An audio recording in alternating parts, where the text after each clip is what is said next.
എനിക്ക് ഇഷ്ടപ്പെട്ട ഒരാളെ തിരഞ്ഞെടുക്കാനുള്ള സ്വാതന്ത്ര്യം ഉണ്ട്. സഭയും പറയുന്നുണ്ട് പ്രണയിക്കുന്നത് തെറ്റല്ല. പക്ഷേ ചിലപ്പം ആ ഒരു വ്യക്തി നമ്മുടെ ക്രിസ്ത്യാനി ആവണമെന്ന് നിർബന്ധമില്ല. അപ്പം രണ്ടുപേര് തമ്മിൽ ഇഷ്ടപ്പെടുന്നു, ആ വ്യക്തിയിലുള്ള സ്നേഹം നോക്കിയാൽ പോരെ. അങ്ങനത്തെ ഒരു കാഴ്ചപ്പാടുകളും ചിന്തകളും വ്യക്തികളിൽ ഉണ്ടാവാൻ സാധ്യതകളുണ്ട്. അപ്പം സഭയുടെ പഠനങ്ങൾ ബിബ്ലിക്കലി മിശ്രവിവാഹം ശരിയാണോ തെറ്റാണോ? നമ്മൾ 3 തരത്തിലുള്ള വിവാഹങ്ങളാണ് പൊതുവെ കാണുന്നത്.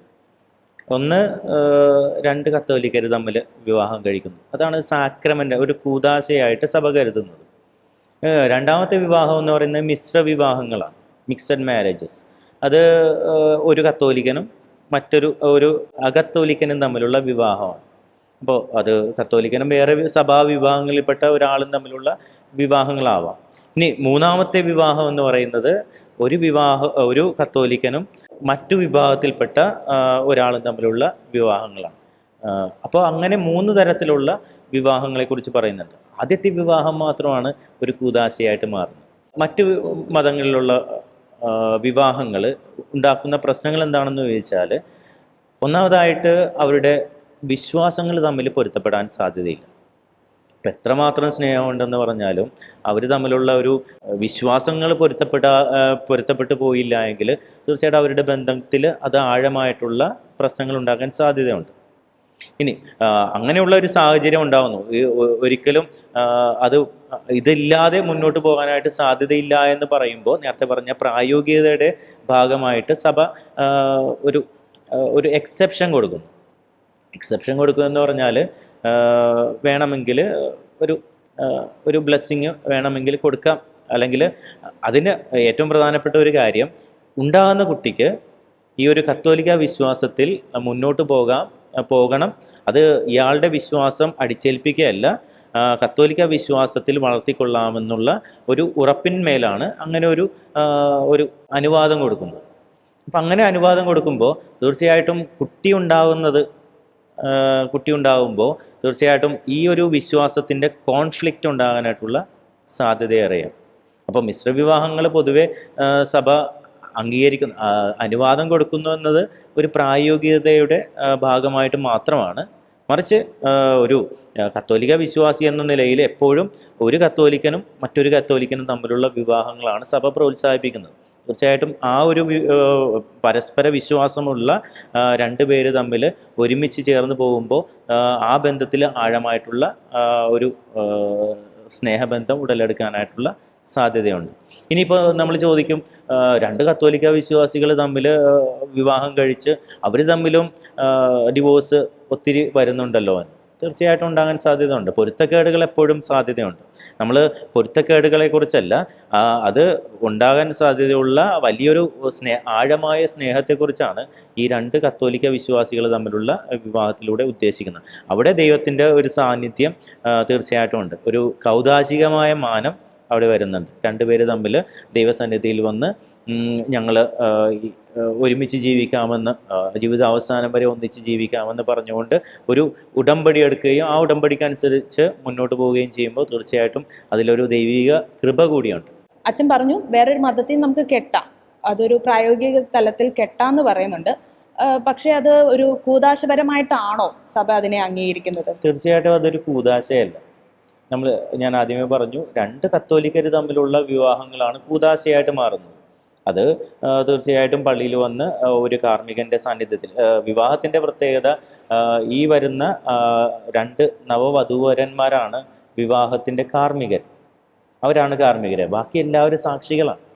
അപ്പോൾ ഈ 2 പേര് ഇവിടെ വന്ന് ഞങ്ങൾ ജീവിതകാലം മുഴുവൻ ഒന്നിച്ച് ജീവിക്കാമെന്ന് പറഞ്ഞുകൊണ്ട് ഒരു പ്രതിജ്ഞ ചെയ്ത് മുന്നോട്ട് പോകുമ്പോൾ തീർച്ചയായിട്ടും അതിലൊരു ദൈവികമായ സ്പർശമാണ്. അപ്പോൾ ആ ദൈവികമായ സ്പർശമാണ് പിന്നീട് അവർക്ക് ഒരു നല്ലൊരു കുടുംബം കെട്ടിപ്പടുക്കാനായിട്ട് സാധ്യമാക്കുന്നത്. ഇനി മറ്റൊരു മതത്തിൽപ്പെട്ട ഒരാളെ വിവാഹം ചെയ്യുമ്പോൾ അത് തീർച്ചയായിട്ടും കൗദാശികപരമല്ല, അതൊരു കൂദാശയല്ല, ഒരു സാക്രമെൻ്റ് അല്ല.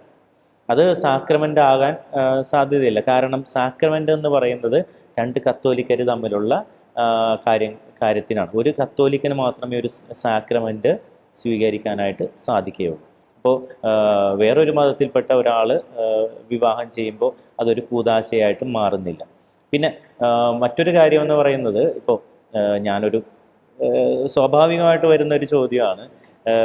ഞാൻ രാവിലെ പള്ളിയിൽ കെട്ടി, ഞാൻ അതിനെപ്പറ്റി ചോദിക്കാനിരിക്കായിരുന്നു കുറച്ച് കഴിഞ്ഞിട്ട്. വൈകിട്ട് അമ്പലത്തിൽ പോയി കെട്ടി. അവിടെ വരാനായിട്ടുള്ള സാധ്യതയുള്ളൊരു കാര്യം, നമ്മൾ ഒന്നാം പ്രമാണത്തിന് എതിരായിട്ടുള്ളൊരു പ്രശ്നം അവിടെ വരുന്നുണ്ട്.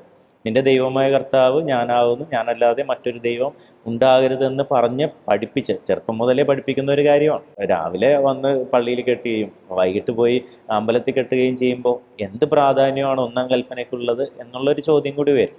അല്ല അച്ഛാ, അത് ഇപ്പൊ ഇത് ഈ പറഞ്ഞ കാര്യം സോഷ്യൽ മീഡിയ ഭയങ്കര ആഘോഷമാക്കുന്നുണ്ട്. ഈ ഒരു വീഡിയോ ഭയങ്കര വൈറലുമാണ്. ഒത്തിരി പേരുടെ കാര്യം നടക്കുന്നുണ്ട്. രാവിലെ അമ്പലത്തിലെ ഹിന്ദു ആചാരത്തിൽ നടക്കുന്നു, ഉച്ച കഴിഞ്ഞാൽ പള്ളി നടക്കുന്നു. അപ്പൊ ഇത് കാണുമ്പം തന്നെ ബാക്കിയുള്ളവർക്കും ഒരു ചിന്ത വരും, ഓക്കെ സഭയൊക്കെ ഇത് അനുവദിക്കുന്നുണ്ടോ, ഇങ്ങനെയൊക്കെയാണോ കാര്യങ്ങൾ പോണത്?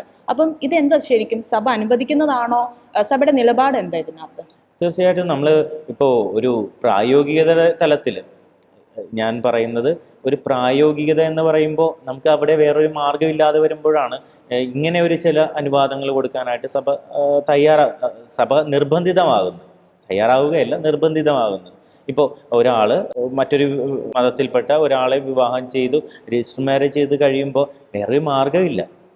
അപ്പം അങ്ങനെയുള്ള മാർഗ്ഗമില്ലാതെ വരുമ്പോൾ ഒരു ആശീർവാദം കൊടുക്കാനായിട്ട് സഭ അനുവാദം കൊടുക്കുന്നുണ്ട്. പക്ഷേ അതൊരു സ്കാൻഡൽ ആകുമെന്നുള്ള ഉറപ്പ് തീർച്ചയായിട്ടും ഉണ്ട്. എന്ന് വെച്ച് കഴിഞ്ഞാൽ ഈ രാവിലെ ഹൈന്ദവ ആചാരത്തിൽ നടക്കുന്ന ഈ അമ്പലത്തിലെ പ്രക്രിയകളൊന്നും സഭ അനുവദിച്ചേക്കുന്നതല്ല, അവർ അവരുടെ പേഴ്സണൽ ചോയ്സ് ചെയ്യുന്നതാണ്. അതെ, തീർച്ചയായും. ചിലപ്പോൾ പക്ഷേ ഈ സോഷ്യൽ മീഡിയ കൂടെ പോകുമ്പോൾ ആൾക്കാർക്ക് ഒരു തെറ്റിദ്ധാരണ ഉണ്ടാവാൻ സാധ്യതകളുണ്ട്. ആ ഒരു രീതി ഇപ്പം ഞാൻ തന്നെ ഇങ്ങനെ ഒരു വീഡിയോ കണ്ടപ്പോൾ എൻ്റെ ഫ്രണ്ട്സ് തന്നെ ചോദിച്ചു, ഈ സഭ ഇതൊക്കെ അനുവദിച്ചല്ലേ? അങ്ങനെ ഒരു രീതിയും ചിന്തകളും. നമ്മൾ കഴിഞ്ഞ ഇടക്ക് ഈ നടി അമല പോളിന്റെ കാര്യത്തിൽ വളരെ കാര്യമായിട്ടുള്ള വിവാദം ഉണ്ടായി. കാരണം സഭയ്ക്ക് അത് ചെയ്യാതിരിക്കാനായിട്ട് പറ്റില്ല. കാരണം അയാളുടെ ആത്മീയമായ ഒരു ഉന്നതി എന്നത് സഭയുടെ ഉത്തരവാദിത്വമാണ്. അപ്പോൾ അയാൾക്കൊരു ആശീർവാദം കൊടുക്കാനായിട്ടുള്ള അനുവാദം തീർച്ചയായിട്ടും സഭ നൽകുന്നുണ്ട്. പക്ഷേ അപ്പോഴും മറ്റൊരു മതത്തിൽപ്പെട്ട ഒരാളെ വിവാഹം ചെയ്യണമെന്ന് സഭ ഒരിക്കലും ആവശ്യപ്പെടുന്നില്ല. അത് അയാളുടെ പേഴ്സണൽ ചോയ്സാണ്. അയാൾ പേഴ്സണലായിട്ടുള്ള ഒരു തീരുമാനം എടുത്തു. ആ തീരുമാനത്തിനനുസരിച്ച് സിവിലായിട്ടൊരു രജിസ്റ്ററിൽ ഒപ്പുവെച്ചു. ആ ഒപ്പിൻ്റെ അടിസ്ഥാനത്തിലാണ് പിന്നീട് വന്നിട്ട് പള്ളിയിൽ വന്ന് ആശീർവാദം മേടിക്കുന്നത്. അപ്പോൾ അത് തീർച്ചയായിട്ടും ഒരു വിവാദമാകുമെന്നും മറ്റുള്ളവർക്ക് അത് ഉതപ്പാകുമെന്നുള്ള ബോധ്യമുണ്ട്. എന്നിരുന്നാലും തീർച്ചയായിട്ടും അത് അനുവദിക്കാതെ നിവൃത്തിയില്ലാത്തതുകൊണ്ടാണ്, സാഹചര്യത്തിൻ്റെ സമ്മതം കൊണ്ട് ചെയ്തു പോകുന്നു.